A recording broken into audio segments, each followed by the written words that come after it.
నమస్తే, welcome to our channel. నేను మీ సిరి. ప్రస్తుతం మనతో పాటు ఉన్నారు ప్రముఖ ఆధ్యాత్మికవేత్త, వాస్తు జ్యోతిష పండితులు, శ్రీ విద్య ఉపాసకులు జయప్రద గారు. అమ్మతో మాట్లాడదాం. అమ్మ నమస్తే. నమస్తే అమ్మ. శ్రీమాత్రే నమః. అమ్మ, ఒక ధర్మ సందేహం. తల స్నానం అంటారు, తలంటు అంటారు. అసలు ఆ రెండింటికి తేడా ఏంటి? తల స్నానం ఎవరు చేయొచ్చు, తలంటు ఎవరు చేయొచ్చు? తలంటు స్నానం అంటే మనకి మాడి మీద కాస్త నూనె పెట్టుకొని స్నానం చేసేది తలంటు స్నానం. తలంటు అంటే అది అంటడం. సో నూనె కాస్త మాడికి అంటించి అమ్మ గడుపు చల్లగా, అత్త గడుపు చల్లగా, పదకరా నిండు నూరేళ్ళు అని చెప్పి మంత్రం చదువుతూ అదే ఆ మాటలు చెప్తూ తలకి నూనె పెట్టి మాడి మీద కాస్త 3 సార్లు నూనె రాసి తల చిగుళ్ళకి నూనె రాసి మన ఆడవాళ్ళకైతే స్నానం చేస్తాం. అది తలంటు స్నానం. అయితే ఇక్కడ స్నానాలు ఎవరు చేయొచ్చు అని అంటే సువాసినీలు ఎల్లవేళ్ళ తలంటు పోసుకొని స్నానం చేయకూడదు. ఎల్లవేళ చేయకూడదు.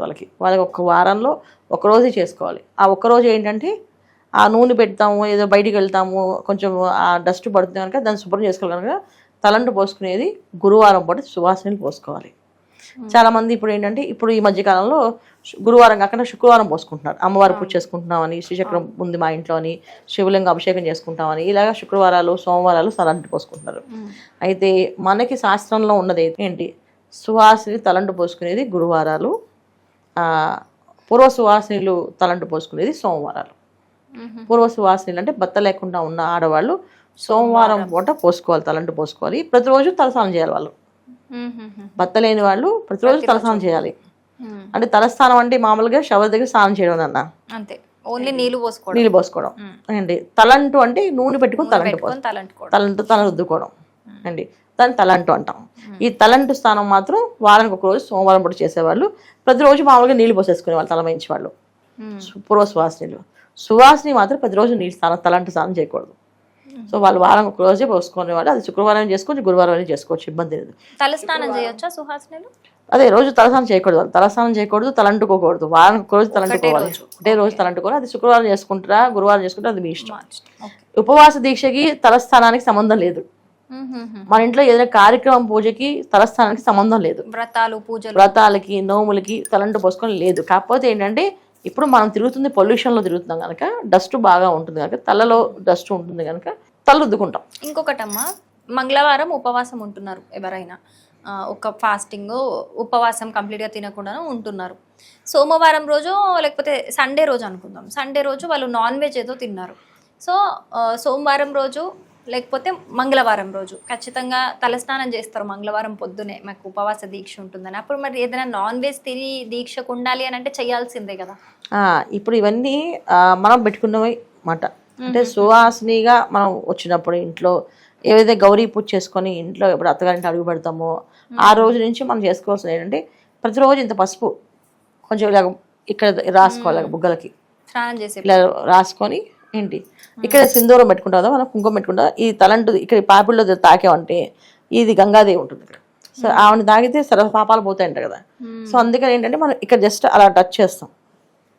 సో అందుకని చేసుకుంటే ముందు అందరూ ఇలా జుట్లు విరబోసుకుని స్నానాలు చేస్తారన్న. పూర్వం మాకు ఎలా ఉండేదంటే ఇవాళకి మాకు జడ ముందు వేసుకునే వాళ్ళం. స్నానానికి ముందే జడ వేసుకుంటాం. జడ వేసుకొని ముడి వేసేసుకొని ఇక్కడ సింధూరం పెట్టుకుంటాం, స్నానం చేస్తాం. ఎందుకంటే స్నానం చేసినప్పుడు ఇక్కడ తిలకం చెరిగిపోతుంది కదా, ఆ క్షణాలు ఎవరైనా తుమ్మితే వాళ్ళకి భర్తకి ఆయుష్ చేయడం అని చెప్పి ముందుగా జడ వేసేసుకొని ఇక్కడ సింధూరం పెట్టేసుకొని కుంకుమ పెట్టేసుకొని స్నానానికి వెళ్ళేవాళ్ళు. ఎందుకంటే తలస్నానాలు చేసేవాళ్ళు కాదు కదా. సో మామూలు స్నానం చేసేవాళ్ళు. అప్పుడు ఇక్కడ కుంకుమ ఉండడానికి ఎవరైనా తుమ్మినా దోషం లేకుండా ఉండడానికి ఇక్కడ ఎప్పుడైతే దీన్ని స్పర్శ చేస్తామో ఇక్కడ గంగాదేవి ఉంటుంది కనుక గంగాదేవి ఒక అనుగ్రహం మనకు కలుగుతుంది. సో అక్కడ మనం తలస్నానం చేసినట్టే లెక్క. ఇక్కడ కుంకుమ పెట్టుకొని స్నానం చేయాలి. ప్రతిరోజు పసుపు ఇంత నీళ్ళలో పసుపు వేసుకొని స్నానం చేస్తాం. ఇది చేస్తే మనం తలంటు పోసుకునే అవసరమే లేదు. శాస్త్రీయంగా మనకి ఏంటంటే శారీరకంగా బయటకు వెళ్తే పొల్యూషన్ వైజ్ తల స్నానం చేసుకోవచ్చు. అది ఎప్పుడు చేసుకోండి? గురువారం కానీ, శుక్రవారం కానీ, శనివారం కానీ చేసుకోవాలి.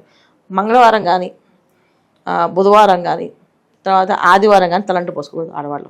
అన్నదమ్ములు ఉన్నవాళ్ళు ఆదివారాలు తలంటు పోసుకోకూడదు. అన్నదమ్ములకి ఆక్షీణం. మంగళవారం పోసుకుంటే రోగాలు వస్తాయి, శరీరానికి ఆరోగ్య సమస్యలు వస్తాయి. తర్వాత సోమవారాలు పూర్వ సువాసనలు చేస్తారు, మనం చేయకూడదు వాళ్ళు. సో దానివల్ల మాంగళ్య దోషాలు కలుగుతాయి, అందుకని చేయకూడదు. అది ఇక పిల్లల విషయంలో ఎప్పుడైనా వాళ్ళు దుమ్ము పోసుకుంటే స్నానం చేయించవచ్చు. పిల్లలకి ఈ దోషాలు ఏం లేవు. పిల్లలు కన్నె పిల్లలకి శుక్రవారం ఖచ్చితంగా తలంటు పోసేవాళ్ళు. ఎందుకంటే ఇంకో ఇంటికి వెళ్ళడానికి శుక్రవారం తలస్నానం చేస్తే అమ్మాయి తొందరగా అత్తగారింటికి వెళ్తుందని చెప్పి కన్నె పిల్లలు మాత్రం ప్రతి శుక్రవారం తలంటి పోసేవాళ్ళు. అది అబ్బాయిలకి శనివారం పూట తలకి శుభ్రంగా నూనె పెట్టి ఒళ్ళంతా నూనె రాసి స్నానం చేయాలి, కేవలం శనివారం మాత్రమే. సో ఒళ్ళంతా నూనె పెట్టే పరిస్థితి లేదనుకోండి, కనీసం మాడికైనా కాస్త నూనె పెట్టుకొని తలస్నానం చేయాలి. అలా పెట్టినప్పుడు ఇక్కడ వాళ్ళు ఏంటంటే అమ్మ గడుపు చల్లగా అత్త గడుపు చల్లగా బతుకులా నిండు నూరేళ్ళు అని చెప్పి అలా చెప్పి ఆ మాడికి నూనె పెట్టి స్నానం చేయించేవాళ్ళు. సో ఇది మనకి స్నానాల ఒక నియమాలు. సరే ఇవాళ అందరూ షవర్స్ వచ్చి షవర్ బాతులు చేస్తూ కనుక అసలు లెక్కలో లేవు. ఎప్పుడు ఏ టైంలో పడితే ఆ టైంలో, రేపు ఏదైనా మీటింగ్ ఉందంటే ఇవాళ హెడ్ బాత్ చేసేస్తున్నారు వాళ్ళు. సాయంకాలం కూడా అసలు స్నానమే చేయకూడదు, అసలు చేయకూడదు. చాలా మంది చేస్తున్నారు. వర్కింగ్ అయిపోయేసరికి రాగానే అంటే శరీర ధర్మాన్ని అనుసరించి మనం చేస్తున్నాం, వలసిపోతున్నాం, తిరుగుతాం కనుక స్నానం చేస్తున్నాం. అయితే తలస్నానం చేయకూడదు, ముఖ్యంగా రాత్రి కూడా తలస్నానం చేయకూడదు. ఇక పెళ్ళయింది కదండి, మేము భార్యాభర్తలు ఇద్దరం కలిసి ఉంటాం కదండి, రాత్రి పూట జరుగుతుంది కదండి, పొద్దున కూడా తలస్నానం చేయాలండి, అది నియమమే కాదు. సంసార బంధం, అది సంసార బంధానికి నియమాలు లేవు. సంసార బంధం ఏంటంటే ఇలాంటి కండిషన్స్ చేయాలని లేదు. అంటే ఇప్పటికీ పెళ్ళైన ఆడపిల్లకి పెద్దవాళ్ళు చెప్పేది ఏంటంటే అలా కలిసి ఉంటే గనుక నెక్స్ట్ రోజు ఖచ్చితంగా తలస్నానం చేయాలమ్మా. అది లేదు, అదే అంటున్నా, అందుకే చెప్తున్నా, అది మనకు లేదు. దోషం కింద రాదు నాన్న, భార్య భర్తలు ఉంటే దోషం కింద రాదు. అందువల్ల ఏంటంటే స్నానం చేయట్లేదు. ఎందుకు చేయాలంటే శరీర ధర్మం కోసం చేయాలి. శరీరం ఒక్కొక్కసారి శరీరం అంత అనుకూలంగా లేనప్పుడు, తలలో కాస్త ఇబ్బంది ఉన్నప్పుడు స్నానం చేసుకోవచ్చు. అంతేగాని ఖచ్చితంగా తలంట పోసుకుంటే నేను ఉపవాసం చేయాలి, నేను నాన్ వెజ్ తినగా స్నానం చేయాలని నియమాలు అయితే లేవు. అవి మనం పెట్టుకునే. ఇప్పుడు మానసిక ప్రశాంతత కోసం మనం ఏదైనా చేసుకోవచ్చు. ఇప్పుడు మనసుకి ప్రశాంతంగా కలిగించే పనులు నేను స్నానం చేస్తే నాకు అనిపిస్తుందండి అంటే చేసుకోవచ్చు. స్వేచ్ఛ జీవులు మనం. ఎందుకంటే భారతదేశంలో మనకి ఇచ్చింది ఏంటంటే హక్కు ఏంటంటే మనం ఎలాగైనా ఉండొచ్చు. నియమాలు, ఈ పద్ధతి నిబంధనలు లేవు, అందువల్ల చేసుకుంటారు. మనకి సువాసినిగా ఉన్నప్పుడు సువాసిని నియమాలు ఏంటంటే తలంటు అనేది ఏ పడితే అప్పుడు పోసుకోవడం కానీ, తల విరగబోసుకొని పూజ చేయడం కానీ, తల విరగబోసుకొని ఉండడం కానీ, ఇవి చేస్తే దోషం కింద వస్తుంది. గుడికి వెళ్ళినప్పుడు కూడా తల విరబోసుకొని వెళ్ళకూడదు. తల విరబోసుకోవద్దు, తల చిగుళ్ళలోంచి నీళ్లు కింద పడకూడదు. అలా భూమాతకి చాలా కష్టం కలుగుతుంట ఆ నీళ్లు పడుతున్నప్పుడు. ఆవిడ భరించలేదంట ఆ నీళ్ళని, అందుకని మనకి బాధ కలిగిస్తుంది. ఆ నీళ్లు భూమి మీద నీళ్ళు పడకూడదు, అదొకటి. రెండోది, ఆ చిగుళ్ళలోంచి వచ్చిన నీళ్ళని తాగడానికి భూత పెద్ద విశేషాలు ఉంటాయంట. సో అందువల్ల గుళ్ళకి వెళ్ళినప్పుడు ముఖ్యంగా జడ వేసుకుని వెళ్ళమని చెప్తారు. ఎందుకంటే గుళ్ళో మనకి బలిపీఠాలు ఉంటాయి.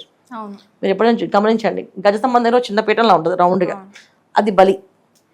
అక్కడ అన్నం పెడతారు, బలి అన్నం పెడతారు. ఎవరికి పెడతారు అంటే ఇలా భూతపేత విశ్వాసాలు అన్ని కూడా అకాలంగా మరణం చెందిన వాళ్ళందరూ కూడా సూక్ష్మ జీవులుగా పనిచేస్తూ తిరుగుతుంటారు, ఆత్మగా తిరుగుతుంటారు వాళ్ళు, వాడికి ఆహారం.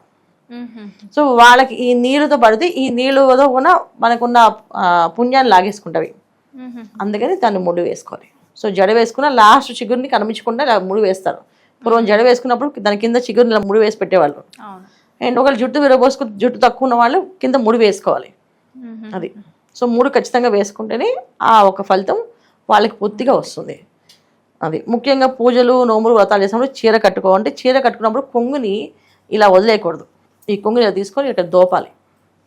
ఇలా కొంగుని బయట పూజ చేసినప్పుడు ఈ కొంగుని ఇలా వదిలేసాం అనుకోండి, ఆ వెనక ఉన్న తోడికోడలకి వెళ్తుంది ఆ పుణ్యం అంతా, మనకి రాదు. వెనక వచ్చిన వాళ్ళందరికీ వెళ్తాయి. అందుకని ఈ కొంగు ఇలా ముడి వేసుకుంటే అది పూజ ఫలితం మనకు వస్తుంది. ఇలాంటి ఆచారాలని మనం పాటించి చేసుకుంటే ఏ పూజ ఫలిస్తుంది. అన్ని సందేహాలను నివృత్తి చేశారమ్మా, ధన్యవాదాలు. నమస్తే అమ్మా, శ్రీమాత్రే నమః.